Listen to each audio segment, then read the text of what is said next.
Before watching the video, don't forget to subscribe the channel and enable bell notification to never miss an update from us. Hello everyone and good morning all of you. This is Ashima Shukla, your Current Affairs and Banking Awareness faculty on Entri platform. And in this video, we are going to talk about all the major news events that have taken place in the past days. The discussion is going to involve all the important news events which are important from your examination point of view, and we'll be trying to cover as many news events as possible. This is going to be a short and crisp session for your daily update on news events and the developments recently. For daily quiz, you can download Entri app, which is available where you will be getting free of cost everyday daily current affairs quiz sessions. Right. Starting on the discussion, the first is National Tiger Conservation Authority (NTCA). Now, the 19th meeting of National Tiger Conservation Authority was organized recently, and in that meeting, first of all, who was the chairman of the meeting? It was held under the chairship of Union Minister of Environment, Forest and Climate Change, Bhupendra Yadav ji. The fifth cycle of All India Tiger Estimation is being carried out to frame the correct policy decision for which the announcement was made recently, and that was for the effective management of tiger population in India. Now, in the meeting, it was also mentioned that 51 tiger reserves which are there in India are undertaking efforts to protect their tiger species. These reserves protect tigers. Both are equally vital because more than 35 rivers originate from the areas in which the tiger reserve is there. So therefore, they are very crucial for water security as well. An action plan to protect and conserve 7 major big cats, including cheetah, was also discussed in the meeting. Then 14 tiger reserves are accredited under the Conservation Assured Tiger Standards, and NTCA is working on getting other tiger reserves evaluated for CATS accreditation. Also, Water Atlas was released, which mapped all the water bodies in the tiger-bearing areas of India. So, Water Atlas was also launched on this meeting itself. Then we have France, which has assumed the rotating presidency of the Council of European Union effective from 1st of January. They are going to hold the position till for the next 6 months, that is till June 30. It is the 13th time that France has taken over the presidency. The motto of the presidency is recovery, strength and belonging. Now, European Union is a 27 nation bloc, and every 6 months the chairship of the union changes or rotates. Now, after this, upon the complexity of the presidency, France will be replaced with Czech Republic. State-owned power generation company NTPC is set to acquire 5% equity stake in a Power Exchange of India Limited or PXIL. It must be noted that government is planning to expand the share of the spot power market in total electricity supply in India to 25% by 2023-24. At present, the size of short-term power trading is about 5%. Now, Pixel was incorporated on 20th of February 2008 as India's first institutionally promoted power exchange. The authorized share capital of PXIL is 120 crore rupees. It is 120 crore rupees, and paid up capital is 58.47 crore rupees. The Indian Navy will host its largest ever biennial multinational naval exercise Milan in Visakhapatnam in February 2022. India has invited 46 friendly foreign countries to participate in the exercise. The theme is camaraderie, cohesion and collaboration, the theme for the Milan exercise. Now, this is a multinational exercise organized by India for bringing these nations together and creating the protocol for security, or practicing the protocol security of each other. This exercise has been conducted since 1995, and all the neighboring nations are brought together. Most of them are brought together. Now, the sea phase will be held from 1st to 4th of March, whereas the harbour phase will be held in the month of February. Now, so far, exercise has been held at Port Blair, but shifted to Visakhapatnam in 2002 for more space. So this year it is going to be held in Visakhapatnam. Then, as per data released by Ministry of Finance, the GST, gross goods and services tax revenue gross collected in December 2021 was 1,29,780 crore rupees. The revenues collected in December 2021 is 13% higher than the GST revenues in December 2020 and 26% higher than December 2019. As per the gross value that has been estimated as of now. Union Ayush Minister Shri Sarbanand Sonowal laid the foundation stone for Heartfulness International Yoga Academy, which was laid in Hyderabad. It comprises yoga halls that can accommodate 100 yoga students in each hall. So it's going to play a very benchmark role in yoga training. Russia undertook risk test firing of around 10 new Zircon hypersonic cruise missiles from a frigate and 2 more from submarine recently. India's largest lender, State Bank of India, has invested 20 million US dollars in Pine Labs recently. Pine Labs is an Indian merchant commerce platform providing finance and last mile retail transaction technology and makes software for POS machines as of now. It's an IPO bound online payments company which is looking to list in United States in the first half of 2022. Alphabet Incorporation owned Google has acquired Israeli cybersecurity startup called Cmplify in a deal worth 500 million US dollars to expand US tech giants' security offerings in the country amid the rising cyber attacks that are being faced. So it will be integrated into Google's cloud Chronicle operation, and Simplify will help companies better manage their threat response.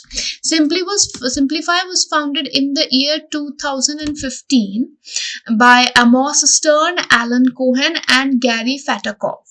Its headquarters are in New York, whereas its offices are in Tel Aviv.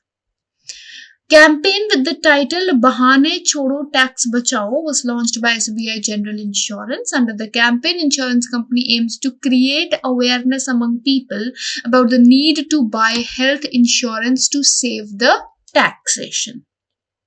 So, insurance company is aiming to create awareness about how to buy health insurance to save taxes. Then we have the country's first unique rock museum inaugurated in Hyderabad, inaugurated by the Union Minister of State for Science and Technology and Earth Science, that is Dr. Jitendra Singh ji. He also addressed the CSI National Geophysical Research Institute. It's going to educate, this open rock museum is going to educate and enlighten people about the several less known facts. There are about 35 different types of rocks from various parts of India which are on display. Hero Future Energies has partnered with Ohmium International to build 1000 megawatt of green hydrogen production facilities, and they are going to be developed in India, UK and Europe. Overall ownership is going to be assumed by Hero Future. Government of Odisha signed MOU with GAIL. MOU was signed to develop cooperation in the production of eco-friendly fuels in the state. MOU was signed in the Public Sector Unit and Industrial Promotion and Investment Corporation of India, or EPICOL, and under the MOU, study related to setting up plants in green hydrogen, green ammonia, renewable energy like solar, wind energy, they are going to take place between the associated entities. Then we have Union Minister of Ayush Sarbanand Sonowal ji, who laid foundation stone for Heartfulness International Yoga Academy in Hyderabad. We have already discussed. Ganjam, a town in Odisha, has declared itself a child marriage free district. It is the first district in the state to have declared itself as a child marriage free district. South Indian Bank has won UiPath Automation Excellence Awards 2021 for Best Automation Under Crisis for Business Continuity. Ujala program of Government of India successfully completed 7 years of distributing and selling LED lights. Ujala stands for Unnat Jyoti by Affordable LEDs for All and comes under the Ministry of Power currently.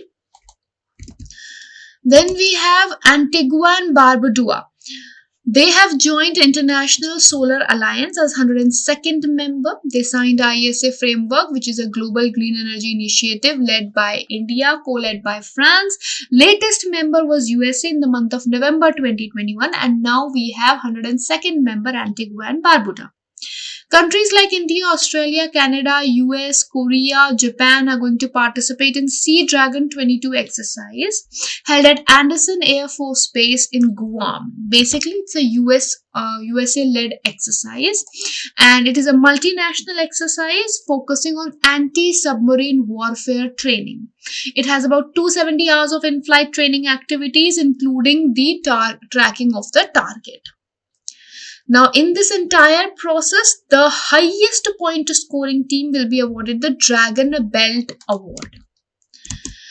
Vijay Paul Sharma was reappointed as a chairman of Commission for Agricultural Cost and Prices (CACP), which is an apex advisory entity under the Ministry of Agricultural and Farmers Welfare. Zhang Ming was appointed as the new Secretary General of Shanghai Cooperation Organization or SCO recently.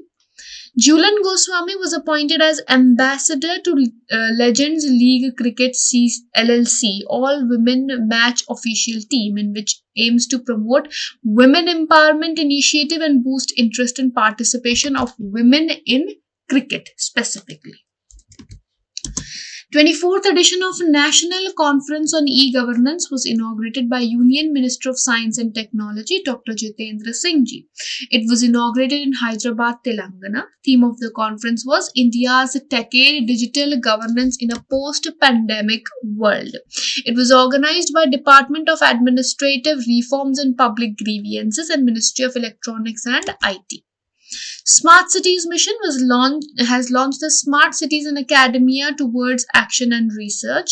It's a joint initiative of Union Ministry of Housing and Urban Affairs and National Institute of Urban Affairs and leading Indian academic institutions of India jointly.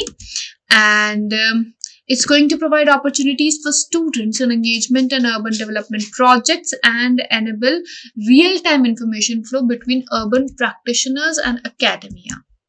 Gujarat Chief Minister Bhupendra Patel kicked off a two-day international academic conference as a warm-up for the 10th Vibrant Gujarat Global Summit, which will take place from 10th to 12th of January. He also launched a Student Startups and Innovation Policy or SSIP 2.0, which is aimed at financially supporting school students in innovation. This aims to establish innovation and incubation center in each of the 90-odd universities in Gujarat. Himachal Pradesh has become the first LPG-enabled and smoke-free state in India due to Ujjwala scheme of the Union Government and Grihini Suvidha Yojana of the Himachal Pradesh Government. Union Bank of India has changed its systems and processes to accommodate the transition from London Interbank Offered Rate or RIBOR to Alternative Reference Rates or ARRs recently. They are offering ARR-based trade finance loans, bilateral, syndication, export credit, foreign currency and also multi-banking loans. RBI notified market making scheme to promote retail participation in government securities by providing price or quotes to retail direct gilt RDG account holders, enabling them to buy and sell securities under the RBI Retail Direct Scheme. RBI Retail Direct Scheme was launched in November 2021 to provide one-step access to facilitate investment in the government securities by all the retail sector. So the primary dealers will rely on KYC verification of RDG account holders done under the Retail Direct Scheme or RDS. With this, we'll be winding up this segment, and I hope this session has been helpful. We'll see you in the next session. Till then, don't forget to like the video, share the video, and subscribe to the channel.